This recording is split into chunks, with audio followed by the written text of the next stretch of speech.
Hola a todos, bienvenidos a este nuevo video. Como ya se habrán dado cuenta en el título, hoy no vamos a estar releyendo o analizando una obra en específico, sino que vamos a hacer un recorrido y un análisis más formal hacia por qué la literatura colombiana es como es y no ha tenido un gran surgimiento de vanguardias o un flujo natural como lo podemos ver en México, en Argentina, en algunas partes de Perú, porque siempre ha sido tan cerrada y siempre ha sido lo mismo.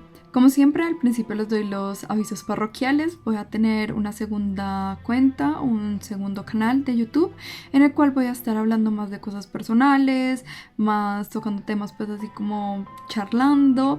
No va a ser sobre literatura, sino que va a ser algo más personal y al mismo tiempo me voy a estar maquillando o simplemente voy a estar hablando. Entonces si se quieren suscribir, ahí abajito en la descripción va a estar el link del canal. Por cierto, este look lo hice en el primer video, entonces pueden ir a verlo. Comenzando este análisis tenemos que irnos hasta bien atrás, cuando ni siquiera Colombia era Colombia, ni siquiera era colonia, sino que era solamente un territorio ancestral. ¿Qué pasó?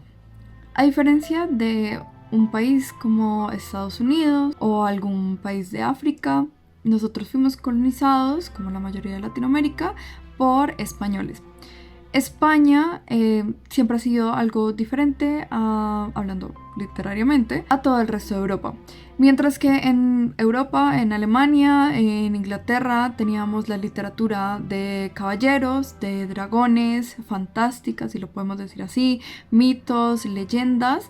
En España teníamos una reforma religiosa muy grande en la cual se dedicaban simplemente a la reproducción de códigos morales y de literatura cortesana o que fuera agradable hacia la Iglesia Católica. Claro está que en España también tenemos este gran periodo que se llama el Siglo de Oro, en la cual tenemos poetas como Quevedo, como Góngora, tenemos obviamente a Lope de Vega y a Cervantes. Esa explosión de letras que ocurrió en España en el Siglo de Oro nos pudo permitir hablar ya de algo cerrado, algo concreto, que podría ser la novela, la narrativa y la poesía, tanto en prosa como en verso. Uno de los problemas más grandes de ser colonia es que ocurre un tipo de falta de identidad.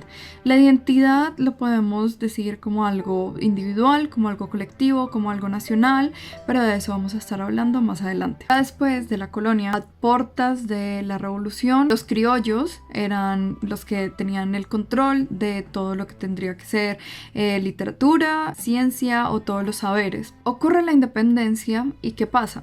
Tenemos que forjar algo llamado nación. El problema con las naciones es que el proyecto de nación, cuando una nación está apenas empezando, tiene que tener unas bases muy firmes para que no se pueda caer. Y pues aquí pasó, de la patria boba se cayó, nos reconquistaron los españoles y luego tuvimos una segunda independización.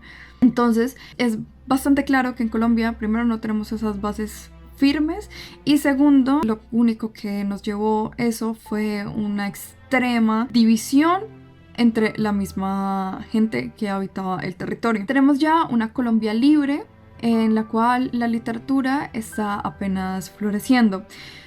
Otro problema de ser colonia es que todo llega tarde. Los periodos literarios colombianos siempre están después de todo lo que ha pasado. Aquí llegó un romanticismo tardío, llegó un modernismo tardío, llegó una literatura contemporánea completamente después, una ciencia ficción que no era ciencia ficción y todo siempre como ya cuando todo ha pasado. Y aquí nos vamos a adentrar muy bien a lo que es la pregunta: ¿por qué la literatura colombiana no ha tenido alas? Cuando en Colombia los partidos políticos se dividieron en esta lucha bipartidista, tenemos a los conservadores y a los liberales. Al parecer Colombia siempre ha estado manchada de sangre y siempre la violencia es lo único que importa, entonces los conservadores mataban a los liberales mataban a los conservadores y tenemos un ejemplo supremamente importante de la literatura colombiana. Nace La María de Jorge Isaacs y un dato es que la María de Jorge Isaacs, cuando cambiaba la presidencia o el gobierno de conservador a liberal, Efraín, que es el personaje principal, es básicamente un trampolín. Entonces, si es conservador el gobierno, se convertía en conservador y toda la novela se convertía en una oda al conservadurismo, y si era liberal, era todo lo contrario. Lo que pasa con los liberales y los conservadores es que los conservadores querían retomar lo que era la españolización, si lo puedo decir así, unas tradiciones que nos habían dejado los españoles, y no querían cambiar absolutamente nada de eso, sino que querían seguir con lo que ya teníamos. Y los liberales veían más un proyecto a futuro en el cual la ciencia y la tecnología tenía que estar completamente deslindada del sector religioso y más en el sector de la ciencia pura. ¿Qué pasa con esto? Los conservadores o el conservadurismo siempre estuvo, a pesar de estar también en lo liberal. Y lo liberal no era lo suficientemente liberal como para romper con todos estos estigmas desde la raíz. Entonces este conservadurismo se fue trasladando y se fue escondiendo en ciertas partes liberales, o los mismos caudillos eran bastante conservadores si lo vemos desde un punto de vista. Aquí en Colombia siempre ha habido guerra, y la guerra ha sido una de las partes más importantes dentro de la literatura. Si nosotros nos ponemos a ver la literatura colombiana después del intento de romanticismo que hubo aquí, del modernismo con José Asunción Silva, haré un video solamente de José Asunción Silva porque amo a José Asunción Silva, tenemos ya una literatura solamente de la violencia. Tenemos literatura como Viento Seco de Daniel Caicedo, tenemos La pájara pinta estaba en el verde limón de Alba Lucía Ángel, y este periodo duró bastante tiempo. Punto número 2 de por qué la literatura no ha podido florecer. Somos muy radicales. Aquí, cuando hay una moda, no la soltamos, y las personas que no vayan con la moda no van a poder ser escritores. Si en la época de la violencia no se escribía sobre la violencia, si en la época de la literatura de violencia no se escribía sobre literatura de la violencia, esto no tendría ninguna cabida y la misma crítica no lo pondría. Tenemos el ejemplo de la ciencia ficción en Colombia.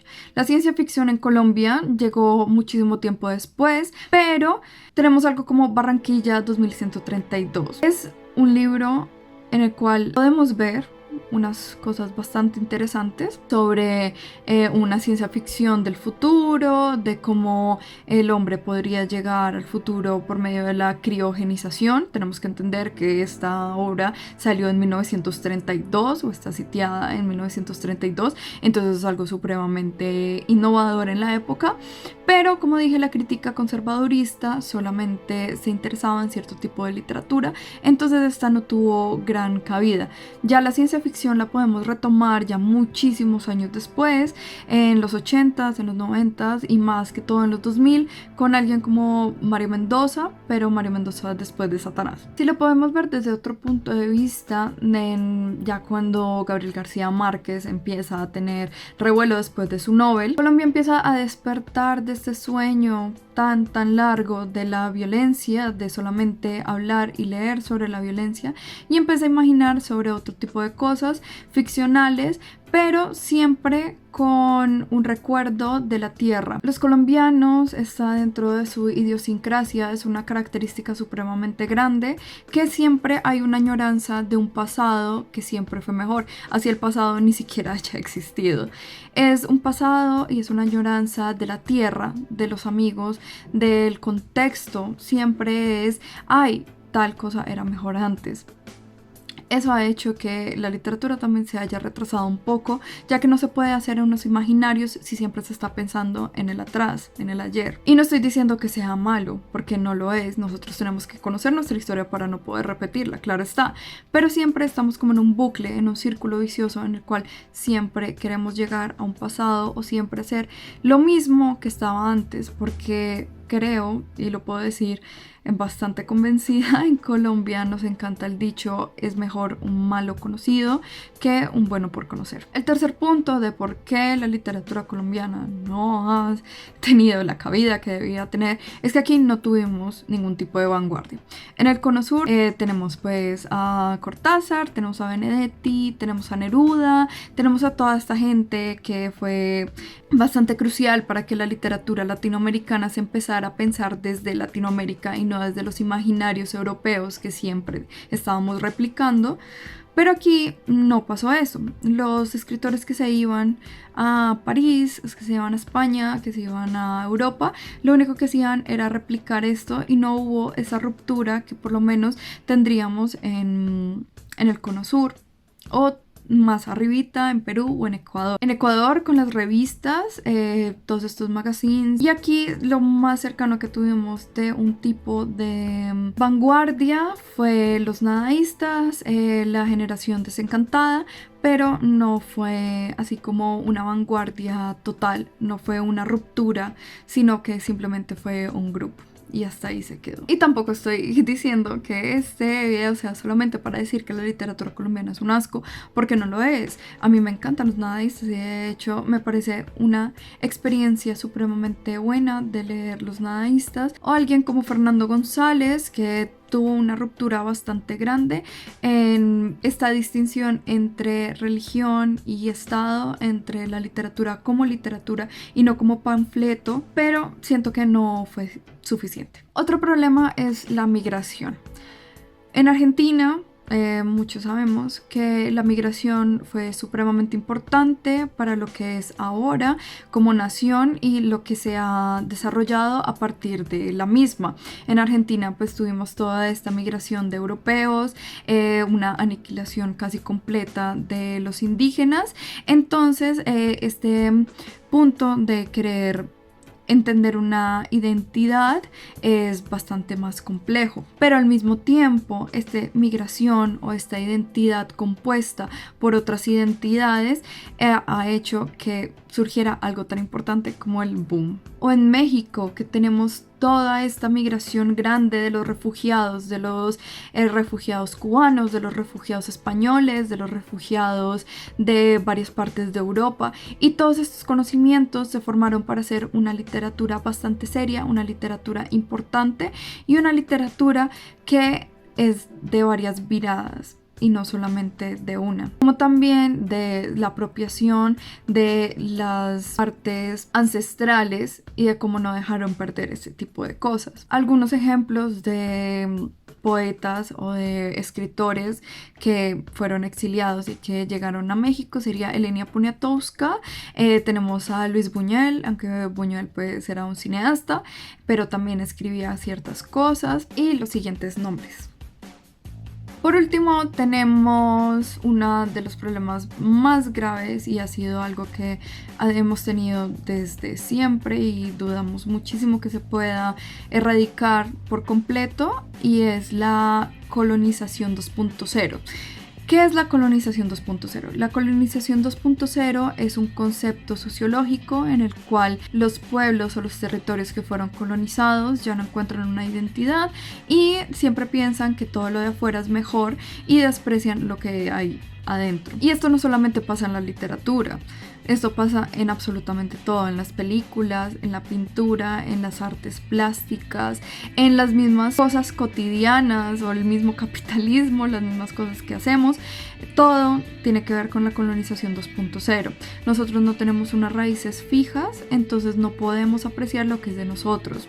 Siempre lo que hay afuera, siempre todo lo que viene, siempre todo lo que entra es muchísimo mejor. Y si esto no se erradica, es muy difícil que podamos seguir con una literatura más autóctona, más de aquí y sin estar mirando tanto hacia allá. Es importante erradicar este colonialismo 2.0 para poder salir de esta burbuja y poder empezar a crear cosas que sean disfrutadas de colombianos para el mundo y de colombianos para colombianos. Espero que les haya gustado muchísimo este video. Intenté hacerlo lo más corto y conciso posible, ya que yo no soporto los videos muy largos, me duermo de hecho.